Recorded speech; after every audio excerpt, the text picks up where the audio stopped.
Olivier Coussy, Antoine Anjar, bonjour. Bonjour. Vous êtes respectivement maître de conférence à l'IAE de Poitiers et directeur du CNER, la Fédération des agences de développement économique. On va décrypter ensemble la notion d'intelligence économique des territoires. C'est une notion qui fait l'objet d'un livre, Intelligence économique des territoires, théories et pratiques, que vous avez co-dirigé, Olivier Coussy, avec Patricia Auroy et qui est publié par le CNER en partenariat avec SVP Intelligence et la Caisse des dépôts. Alors, première question, qu'est-ce que cette intelligence économique des territoires et qu'est-ce qui différencie l'intelligence économique des territoires de l'intelligence économique au niveau national, on va dire ?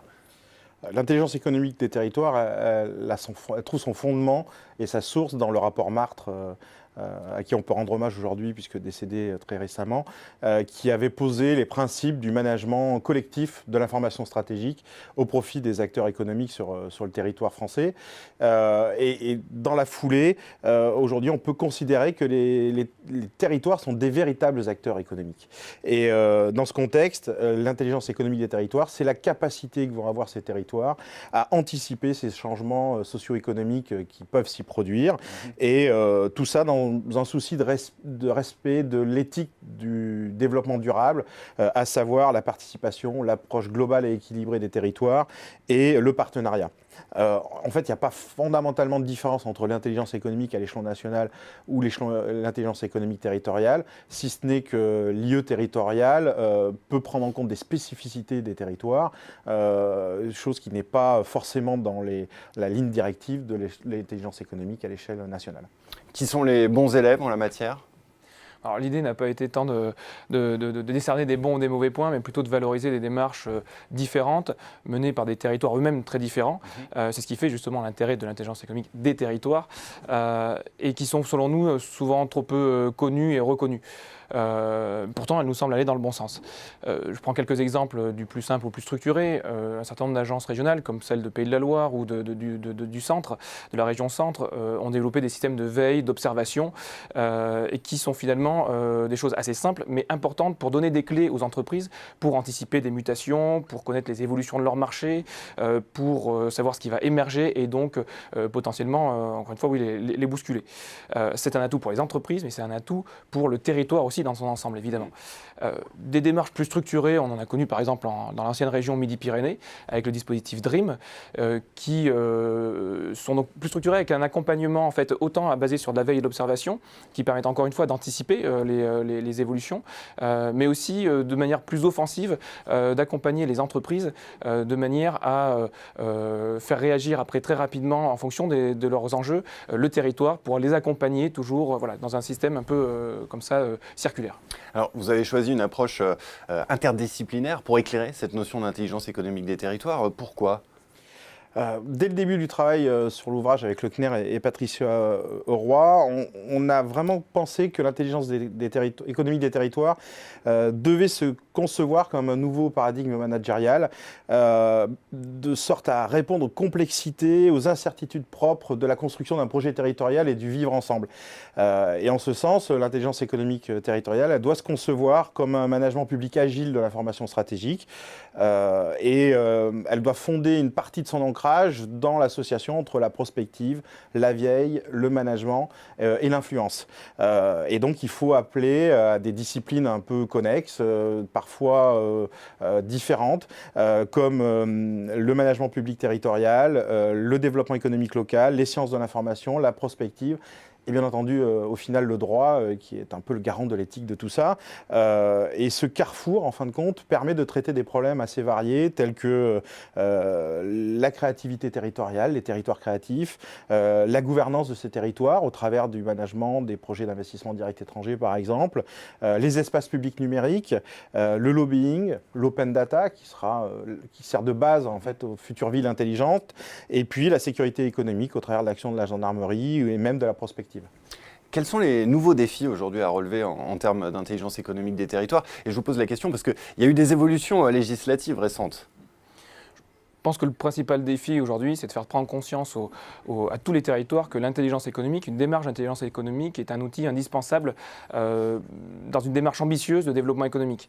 Indispensable autant pour le territoire lui-même, comme organisation, puisqu'il dispose d'un certain nombre d'actifs, d'informations sur les entreprises parfois stratégiques du territoire. Il faut savoir les protéger. Mais aussi, finalement, ça sert pour le territoire comme lieu de mise en œuvre d'une démarche collective, qui va structurer, disons, un accompagnement à la fois défensif, aider les entreprises à protéger elles-mêmes leurs actifs, donc les protéger juridiquement, technologiquement, mais aussi après quelque chose de plus offensif. Et donc on est bien sur une démarche collective territoriale pour les aider à être offensives, à pouvoir conquérir des marchés et anticiper encore une fois les mutations de leur secteur.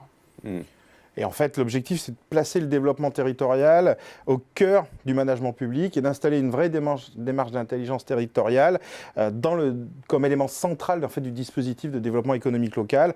Et ça passe par un renforcement des coopérations et du collectif, du jeu collectif. Et ça, il y a une sorte d'enjeu parce que c'est une tâche subtile entre un pilotage de l'État central qui est assez fort, qui est assez directif, et une autonomie des collectivités territoriales qui prend de plus en plus de place. Et qui sont en charge aujourd'hui, et principalement les régions, de ce développement économique. Autre point important, l'Union européenne mise aujourd'hui sur l'échelon régional pour relayer son action. Ça fait très peu de temps finalement que la France s'est dotée d'une carte à 13 régions, avec des régions de taille comparable aux Länder allemands par exemple.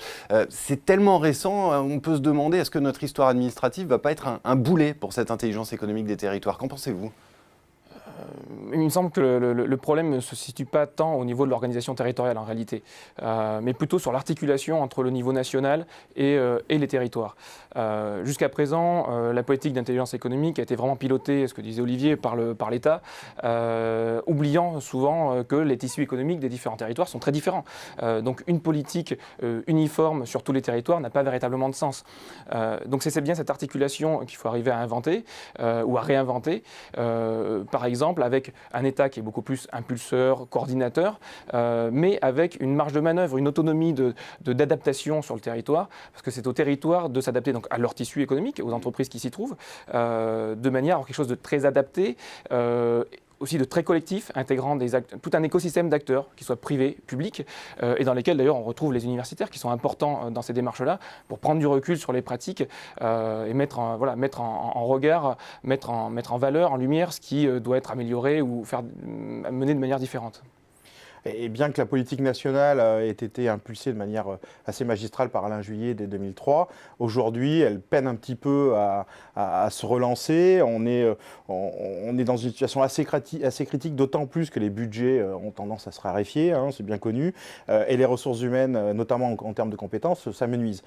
Donc ce qui est très difficile pour les entreprises déjà en termes d'intelligence économique, l'est encore plus pour les territoires, qui font face à des parties prenantes très multiples, des cultures différentes, des relations très complexes, des enjeux de pouvoir multiples et des relations avec les médias qui peuvent, par certains moments, se faire une sorte de caisse de résonance et l'écho de dysfonctionnements qui n'est peut-être pas propre à vouloir mettre sur le devant de la scène.